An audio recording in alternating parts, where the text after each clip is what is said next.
don't come in and start changing things. That's a huge mistake that I've seen in the past is people think the fastest way to have a big impact is to come in and change things, especially problems that they see immediately, and that's not.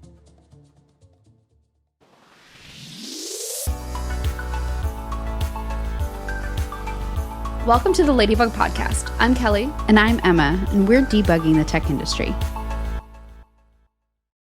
There's so much going on in the AI space, it's hard to keep up. But here's something you might not know. Graphs can give your AI agents the context they need to work smarter. Want to see how? Join us at Nodes 2025 on November 6th.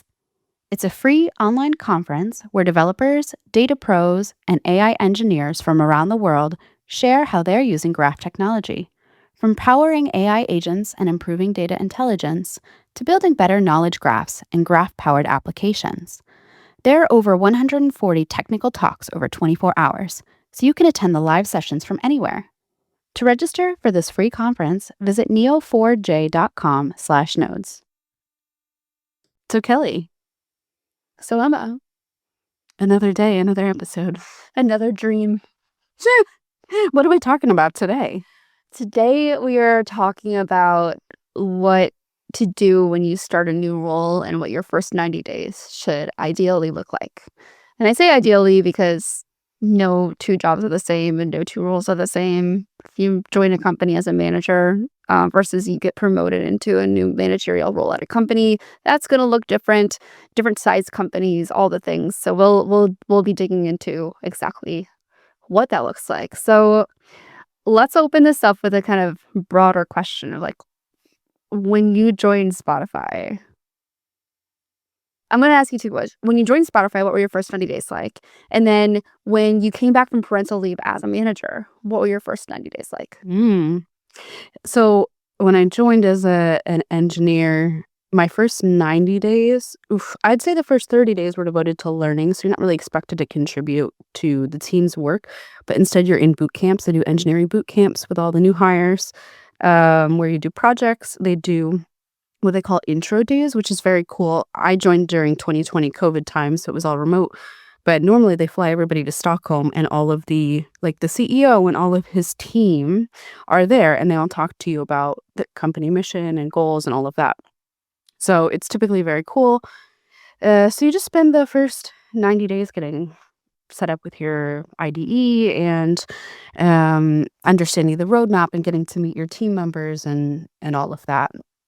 So there's not a lot of pressure to contribute. And frankly, where I'm at on the desktop web team, it's such a high barrier for entry just because it's a massive repository with a lot of history. So we don't really expect people to be really productive for the first few months, especially as a new hire to the company. Like we expect 6 months approximately for onboarding. When I went on 9 months of parental leave, that's when I came back as an engineering manager. Similar team, same domain, but our team of one had split into 3.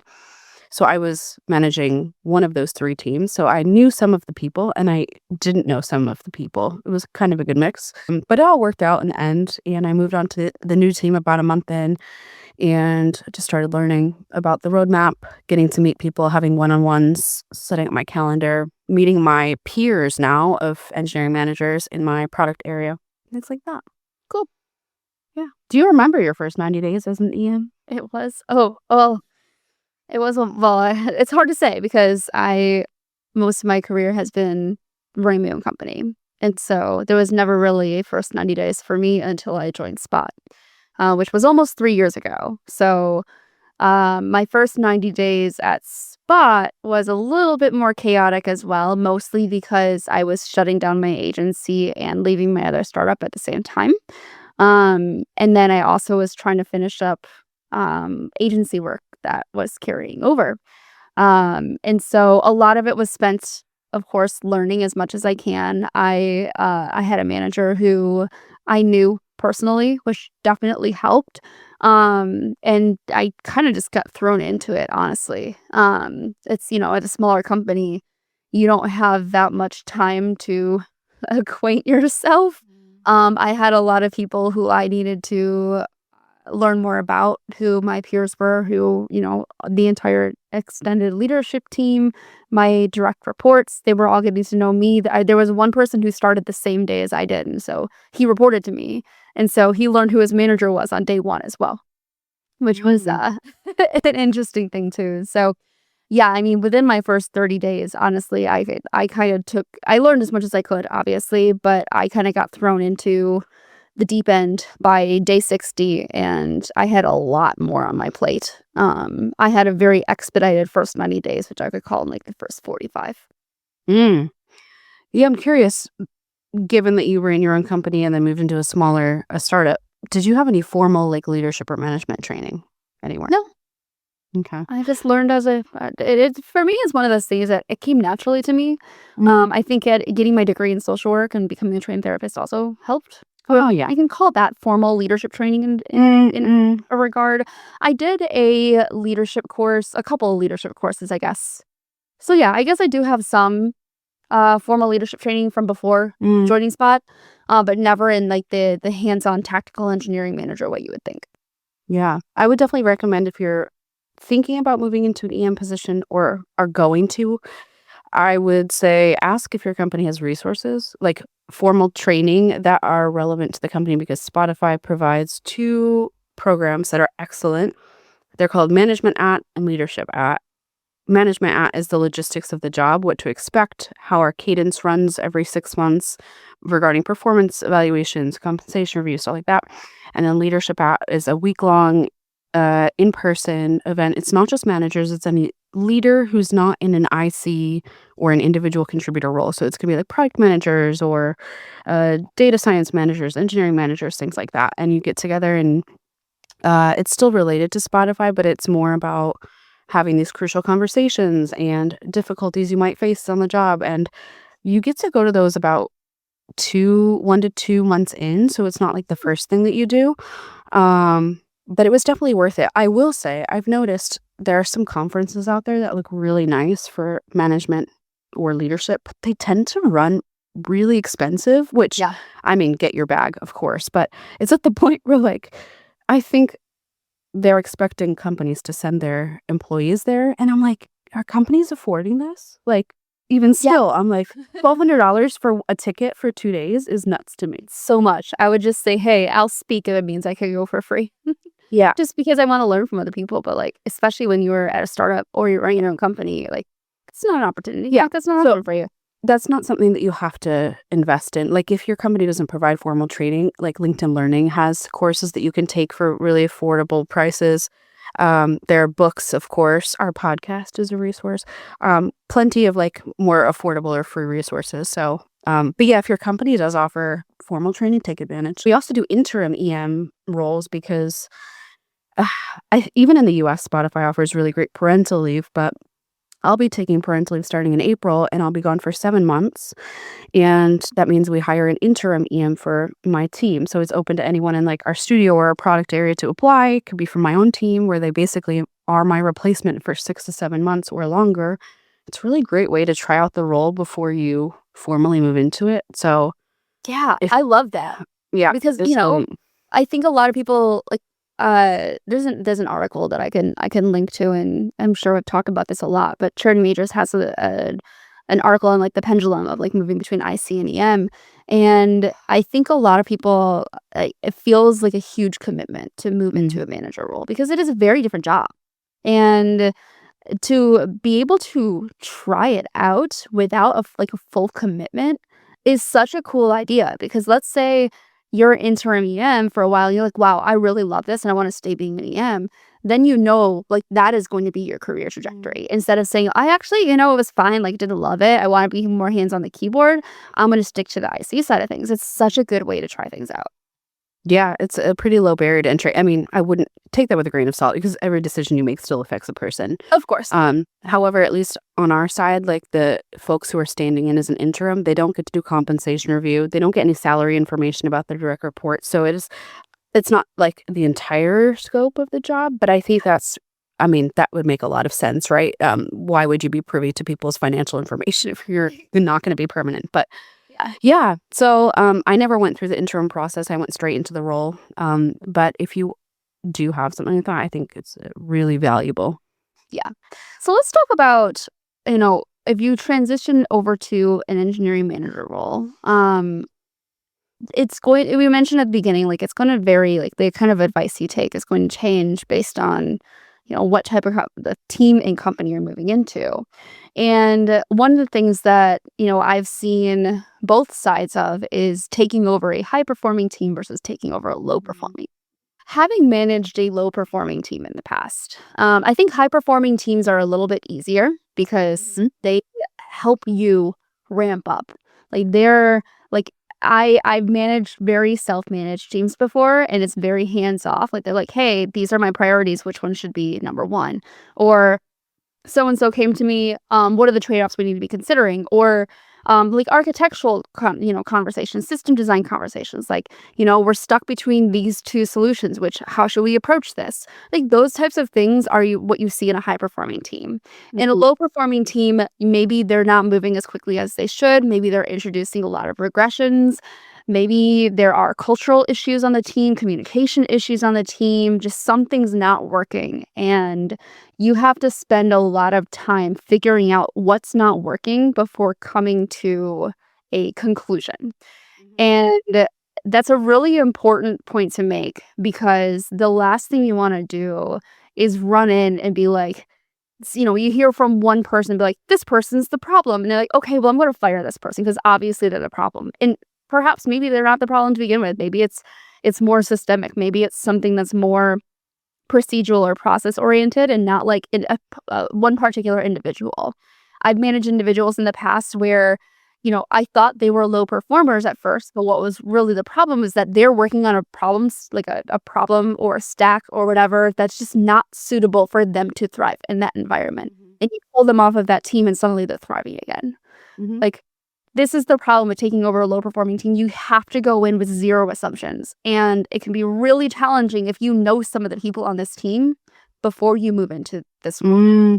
Because you have biases that you've already formed in your head. Let's say like I've done this before. Like I've had issues with certain people on different teams, and I'm like, I really think they shouldn't be, I'm not going to give too many concrete examples for reasons that I want to be vague here.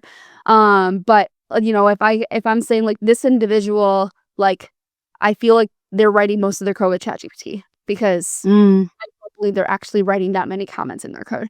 I don't think they're doing their best work, and suddenly I'm taking over the team that they're on.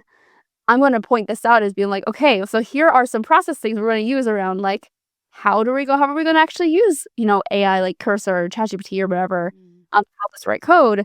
Are we going to do that? And what checks are we going to have in place, instead of being like, all right, you're now reporting to me and you're doing a bad job, and so I'm going to immediately put you on a PIP because you need to change your behavior. Yeah. I think also an important note, first of all, yes to everything you said. Don't come in and start changing things. That's a huge mistake that I've seen in the past is people think the biggest way, or the fastest way to have a big impact is to come in and change things, especially problems that they see immediately. And that's not the way to do it, right? Yep. Also, not everything needs to be addressed, let alone addressed immediately. That's a lesson I learned the hard way. But you can have a high-performing team with people who are just having a difficult time. And it doesn't mean anything about them as a human being, but it does mean that we need to evaluate if you're actually happy here and if our goals are aligned. And if the answer is no, then that's okay. And I'm here, to help you with that. And we have to decide if we're going to manage you out or manage you back into the community. Yeah. Back into I don't know how to say it, but to a point where that it's working well. We'll just like shift your home a little bit, and you'll just if you live in the neighborhood, but maybe you live down the street instead. So there's a third category here. So taking over an existing team, high performing or low performing team. The other one is if you are forming a new team, and you kind of experienced this, being that one team was split into 3 teams. I know you were out for part of this, obviously, but I'm curious, do you have anything that you can share around what that transition was like? A mix of new team members, old team members, like what was it like? I think it was actually great. I didn't have any issues managing friends or people. Like, I had no problem taking on a more leadership role for people that I'd previously met and also people I hadn't. Although you do have to be very cognizant of not favoring certain people over another, given your history with them as a friend or whatnot. That being said, the tricky part is now you have to build trust between all of you, right? So as opposed to like just you building one-on-one trust with everyone, now you have to ensure that they're all building trust with one another.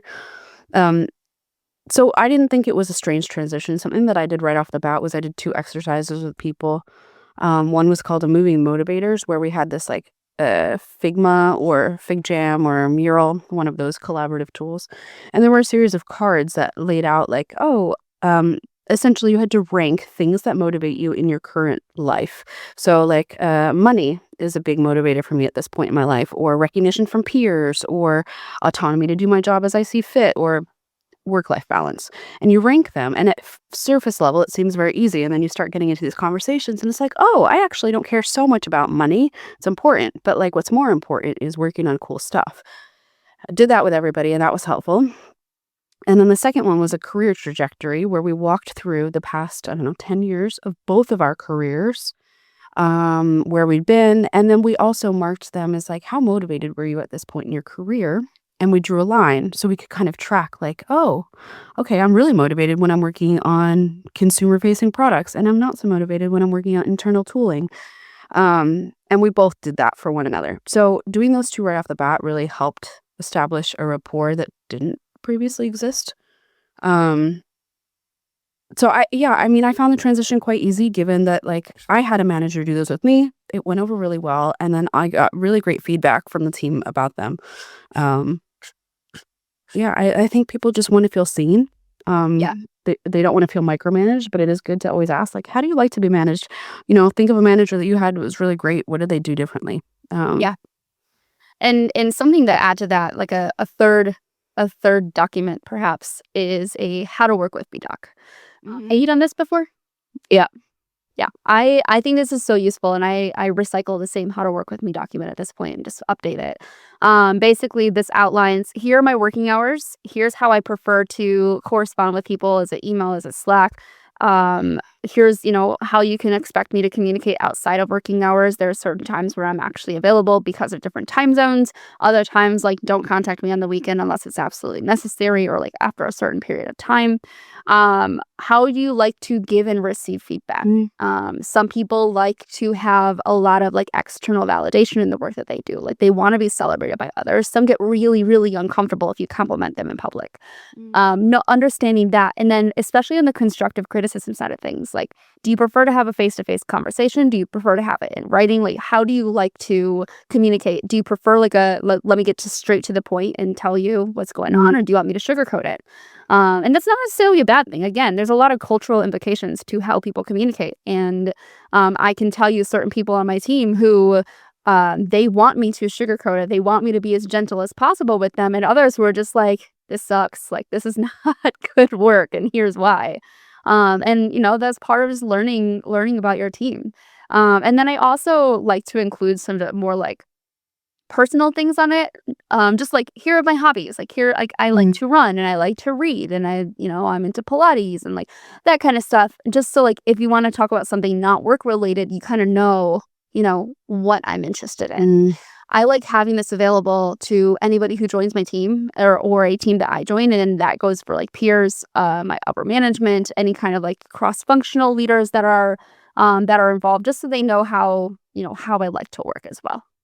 Yeah, I love those. We did them as well. There was one question. I was like, what's an assumption that people make about you that's wrong? And I was like, oh, that's a good question.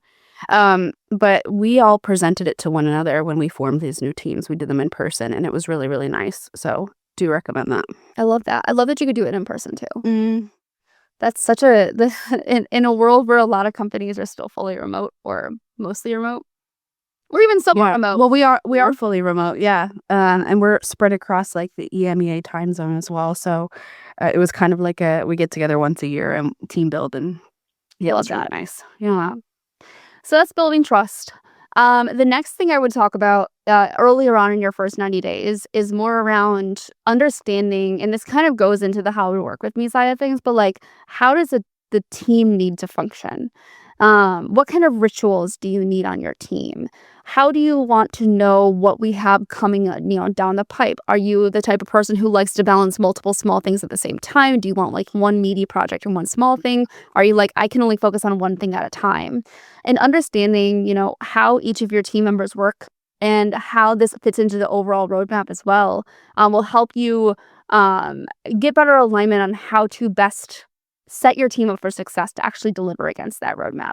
The last thing I want to do is say, all right, here's our roadmap. I know none of you. I don't know what your strengths are. I don't know where you want to learn and grow, but I'm just going to assign these randomly and we're going to hope for the best. Nothing good comes out of that. No, not at all. Yeah. We're always like our team, like every 6 months, we try new things just to see, like, okay, this maybe isn't ideal. Let's, like, for example, we were running into a situation where like certain people had very specific domain knowledge on features we were building just because they were the ones working on it for a year at a time.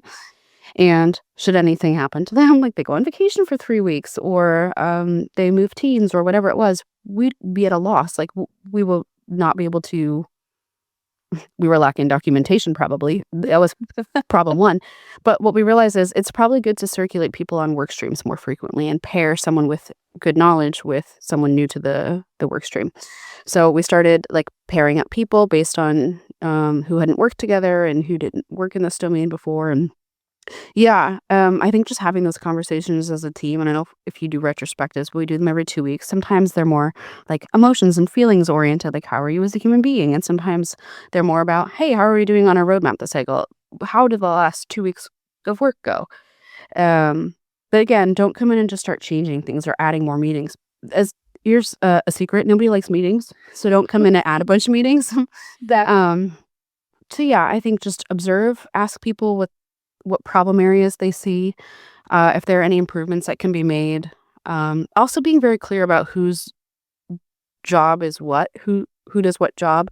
Like with our product manager and designer, we had like a big retrospective around planning, which is a huge event where we plan for 6 months. And we had to have the conversation, whose job is each of these tasks, because we were getting confused who owned what. So it's not just about having those conversations with your team, your like direct reports. It's also about like your peers and the other people you work Oh with. yeah. Yeah. Mm. I remember in the past when I started working with a new product manager, they were used to running both product and engineering before I joined the company. And there was a lot of stepping on toes, to the point where, at one point I had to have a very frank conversation with this individual and say, you need to let me do my job. You have plenty on your plate to do. Let me do my own job. Thank you. Which is not a fun conversation to have ever, because I don't like to be like, stay in your lane. But if I'm not able to do my work and my team is confused around who to go to for certain things, then, that's it. That's an alignment problem. Yeah. And that is something that needs to be addressed. And those peer relationships are so incredibly important. And again, I'm not talking like your fellow engineering leaders, which is also important, of course. I'm talking like the day-to-day cross-functional like relationships you have with design, with product, because these are people who don't necessarily work in the same exact field. Occasionally you'll find an engineer who has been a designer before or vice versa. You see a lot more product engineering swaps than anything, but specifically engineers going into product. But for the most part, you are the expert in your space. They are the expert in their space. And making sure there's clear alignment of who is doing what and who is responsible for what is so important, because if nobody owns something, or you're like, this will just have like whoever can grab it, it doesn't get grabbed. It won't get done. Mm-hmm. Or on the flip side, if you have stuff that you're doing you don't have time for or shouldn't be doing, have that conversation too. Like, hey, can you take over this? This is more in your domain anyway. Exactly. You can't do everything. And I will say that's one of the most common pitfalls you see when you start a new job is like you want to, impress your manager. You want to show that they made a really great decision by hiring you. And so you're going to try to take on a lot. You're going to try to, follow through with literally everything that you have on your plate. And that's not always the smartest move to make.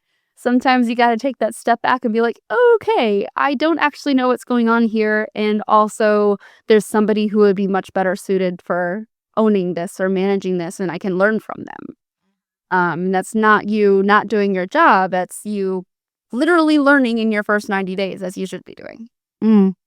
Yeah, absolutely. So, okay, once you pass the initial building trust, achieving alignment, what's next? We kind of touched on this earlier, but making sure you understand like the business and the technical side of things, like what is your stack? What are you working with? What goals have been set at the top level for your team? Have those goals been set, or is it your responsibility to help establish those goals? This is especially important for like a new organization or a new team that is spun up based on, a new initiative that the business is taking on. And then like talking to the team, talking to peers, and really understanding like what's working and what's not, so you can identify where process improvements are necessary. Because again, the last thing you want to do is just change a bunch of stuff for the sake of changing it. Be like, I've made my mark and everything's going to be better now. After that, then it's really focused on like building influence wherever you can. So why don't you kind of kick this one off? What is influence? What's influence? I need ChatGPT at this point. I guess, yeah, that's a really good question. It's not something I've actually thought about. I guess it's the ability to, I don't know. How would you define influence, actually? I asked this in my course, which is why I wanted to ask you. It wasn't a trick question or anything, but like I actually ask everybody who takes my leadership course, like, how would you define influence? Like what comes to mind when you think about somebody who is influential? And the most important part of influence, it doesn't really have anything to do with your job title, although you do have some built-in influence as a matter of being like a manager or somebody who's more senior. But it's your ability to make impact in whichever way makes the most sense for your role at your company and for those who you have to interact with on the day-to-day basis. It's those who say like, okay, if I know that if I have a very specific problem that needs solving, Kelly knows how to work this through, even if it's outside of her like domain expertise. I'm not saying like there's this very specific React bug. I'm saying that this project is going off the rails and it has nothing to do with engineering, but Kelly's good at understanding how to get a project back on track. So let's bring her in. You're having influence outside of your like individual domain of expertise. And as you become a manager, as you move into a managerial role, even within engineering, that your scope of influence is going to change over time as well. At first, like you are looking to make sure like your job is to make sure your team is delivering against the roadmap at a high quality and on schedule. That's going to evolve over time of like building those relationships and understanding that you have a high level of trust. You have a high level of leverage within the company as well to be able to influence the roadmap and suggest changes to it or process changes. Like these are the types of things like they require trust and they're not going to happen overnight, which is exactly why we say like don't go in and change a bunch of things as soon as you start a new job. Okay, but here's a loaded question. What's the difference between influence in that sense and influence in terms of like getting people to do the stuff that you want? Because one is, the other is like psychological manipulation, but it can fall under the umbrella of influencing. No? One is influence and one is authority. Is the way I put it. Yeah. Okay. Authority is the role that you have and the what's the word I'm looking for? If like my boss asks me to do something, they have the authority to do so. Right. If my fellow product manager asks me to do something, they don't have the authority to do so, but they might have enough influence and trust built up with me to say, hey, yes, I'm happy to do this for you. Okay. That makes more sense then. Cool. It's actually also run a session called Influence Without Authority of how to build that influence in an organization without having to be a manager. We got to link that in the show notes. Apparently, I need to take that. It's actually a free recording that I can link to. So you don't need to pay for it. I also give it at conferences as a talk if anybody needs me as a conference. We do love free things. Okay, that makes a lot more sense. in terms of, yeah, I don't know. Anything else we should mention about influence? I feel like you covered a whole conference talk in 3.5 minutes, and I've learned a lot. Good. It's funny. I've given this same conference talk for a 20-minute talk and a 45-minute talk. Same. And I don't change them at all. I'm gonna guess the 20-minute talk is harder, isn't it? Oh, absolutely. Because you paint such a nicer picture with 45 minutes and give you a lot more examples. Instead of just like, we're gonna fly through this deck. It's a pretty deck, at least. Like that's really, the content's great, but if you feel like you're just drinking from the fire hose because there's a lot of content to get through. I guess the takeaway here in my mind is like you can't force your like influence upon someone. It's something that's almost earned. Like if I don't like your point about the project manager or the product manager coming to like one of the engineers like, hey, can you do this? Like if you don't have influence with them or trust, or you're not a good leader, like they can say no to you. It's not something that you can like demand from people. Exactly. You can't demand respect. You can't demand influence. I mean, you can try. You can try all you want. I demand respect from my 3-year-old. It doesn't go very well. You can keep on trying, though. It's fine. You do have the authority. Perhaps I you don't have the influence. I definitely do not. But speaking of failures, because what are the common pitfalls that you see people succumb to in the first 90 days? Trying to do too much at the outset is probably number one. It's the biggest one I see. I remember a conversation that I was having with somebody who was starting a new role, and they were trying to like really make a difference and show again like that this was a good decision to hire me. And so they were like, I'm going to come in with so many suggestions, and on day 2 they suggested that they move from GCP to AWS.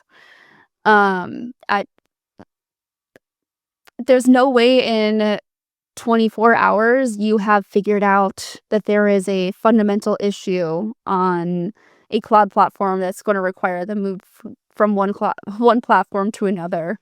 There's just no possible way, you do not have enough information there. Like, this is the whole point of like spending your first 30 days learning as much as possible, because there's no way you can, if I were to ask you why, you're not going to be able to really dive deep into like the business use case for that. You'd be able to say perhaps like, well, I have a lot more experience with AWS and I know it'll work better. But like, cool, that's about you. That's not about the business. That's number one. Number 2, I would say, is getting a little micromanagey at first. This doesn't happen so much if you're joining a new company, because you're still establishing trust with people, but it can definitely come through if you're taking over a team that you were previously an engineer, like an IC on, and you become a manager of that team. Because you're suddenly like, oh, well, I had the influence with them and now I have the authority because I'm their manager. And so I'm going to now change the way they work. And I'm going to like change their process because this has bothered me all this time and I know it's an issue on our team and now I can do something about it. People generally don't like to be micromanaged. The only time I like to be micromanaged is when I'm doing like a Lego set. But it's just like, now you take this piece and you connect it with this piece. Other than that, I don't want to be micromanaged. I'm good at my job, and typically I feel like most people are good at their job with, some gentle nudges here and there to make sure they're working on the right thing, and perhaps in the right manner if it's like a very vague project. But most of the time people don't want to be micromanaged. Yeah, this is something that I struggle with, is feeling like I am micromanaging people when in reality I'm not. For me, it's more about, I've made my intentions very clear with people where I'm like, hey, if you feel that I am creeping into micromanagement territory in terms of like who's working on what work stream or what work is coming up next or things like that, just tell me to step off a little bit. But or like if I'm messaging you all the time to say like, hey, what's the status of this?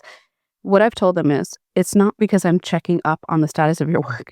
It is because I have ADHD. I cannot remember all these moving pieces. We're doing like 10 projects simultaneously, which most of them I don't still understand all the nuances of what we're doing, which is a problem. But I've made my intentions very clear with them, like, hey, I'm not here to micromanage you. If you feel like I'm overstepping that boundary, please just call me out. My intention here is I need to, for my own sake, make a notes document with the status of things so I can convey that to stakeholders and for my own sanity. And here's a document.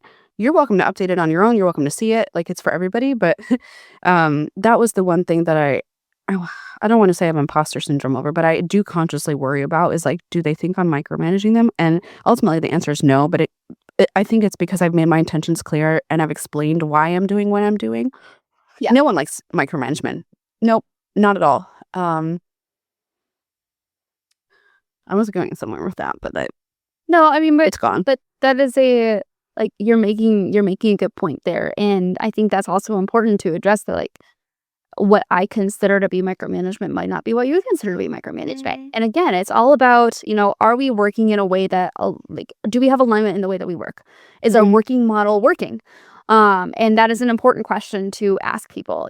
I have other people on my team who I'm like, they're really good on their own. Like, they don't need my help or they're like very self-managed, when they might feel like I am neglecting them because they're like, if they only come to me if I'm doing something wrong, but I want to know that I'm doing okay, I need that extra touch. Like, just a check-in of like, hey, how are you feeling? Do you feel like your work is making sense? Like, are you blocked on anything?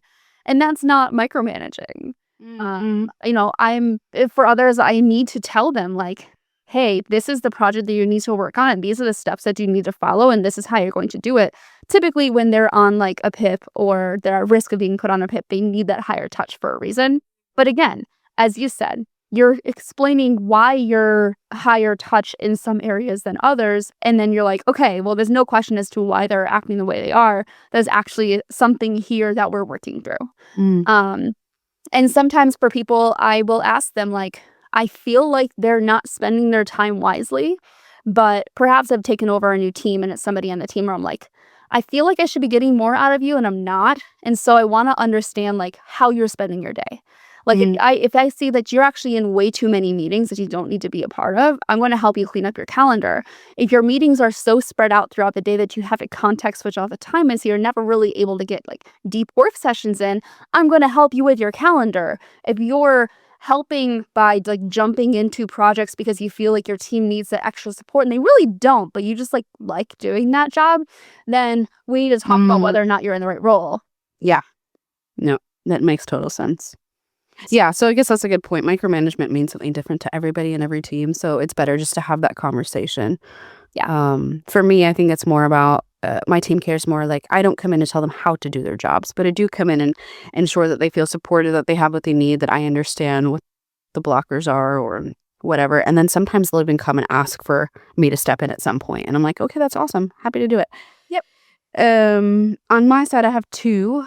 The first would be neglecting the cultural aspect of being a manager and only focusing on the technical side of what's working, what's not working. The cultural aspect is, I almost want to argue, more important, because if you don't have psychological safety and trust, you're not going to be performing to the highest ability as a team. So understanding the cultural differences in your team members, or like, is there any friction anywhere? Do people feel safe, etc., is very important. The second thing is that not everything needs addressing and not everything is an emergency. So if I've told this story before, but like, we do health checks every 6 months to see how people are feeling on the team in regards to many aspects like psychological safety, inclusiveness, many different areas, technical debt, work-life balance, etc. So it's all anonymous. People basically give it like a green, yellow, red traffic light rating. Red means like, oh, heck no, like, this is not working for me. Green is like, yeah, everything's good. Yellow is, meh, I don't know, we should talk about it.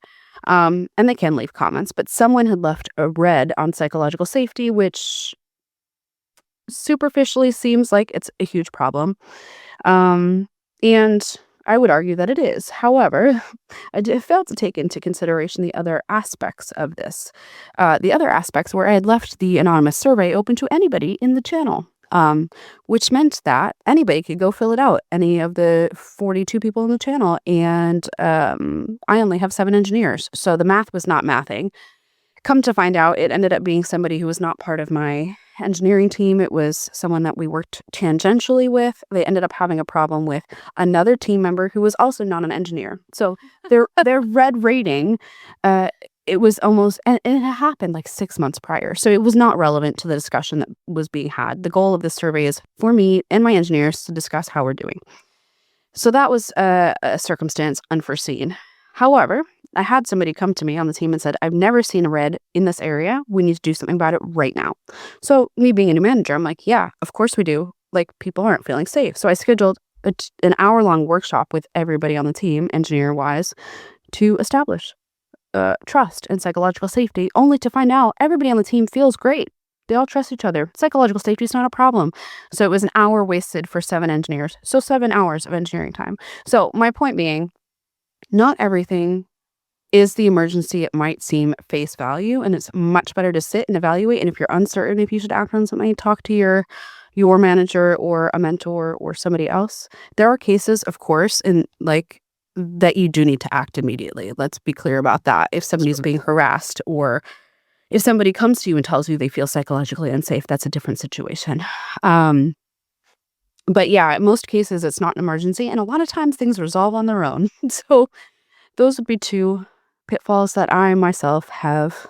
Well, I didn't fall into the first pitfall, but the second one I dug for myself and then threw myself into. So Yeah, no, I mean, I think these are all common pitfalls for a reason. And if you, as a new manager, or as a manager starting a new role, like, you can find yourself in these positions, and it's not a judgment of you or your character. They're common pitfalls for a reason. When you're in the thick of it, you don't notice. If somebody brings what you deem to be a crisis to you, you're gonna react accordingly. You're going to go into crisis mode.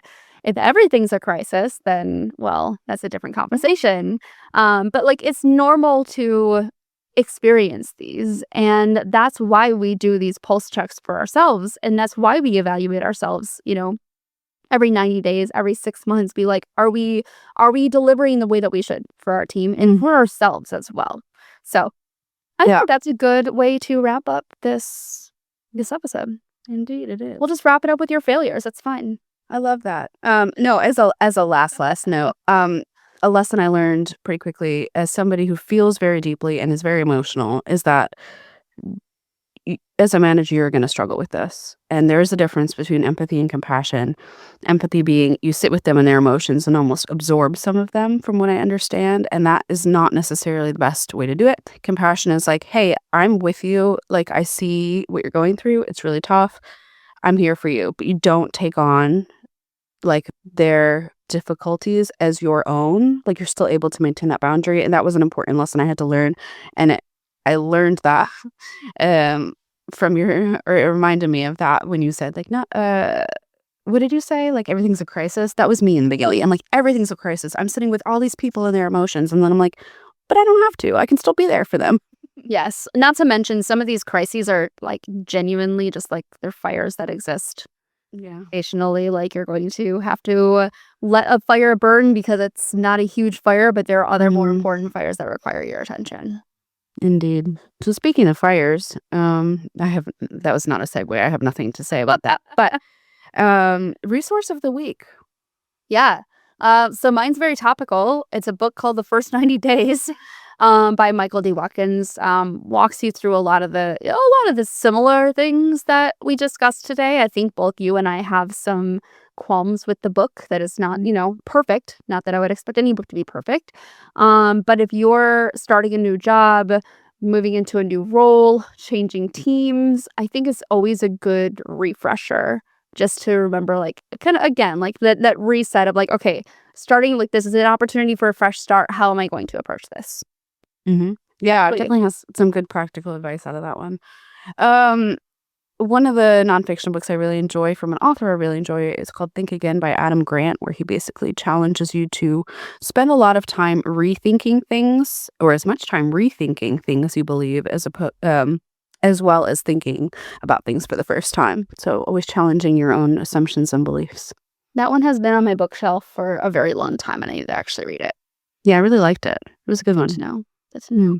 Awesome. So this wraps up episode 3. Thank you so much for tuning in. We are on all forms of podcasting, so subscribe, like, follow, whatever else You do. What all the influencers are saying these days. 5-star reviews. Yeah, leave a 5-star review. Please, just say nice things about us. That's how they care. All right. See you next week.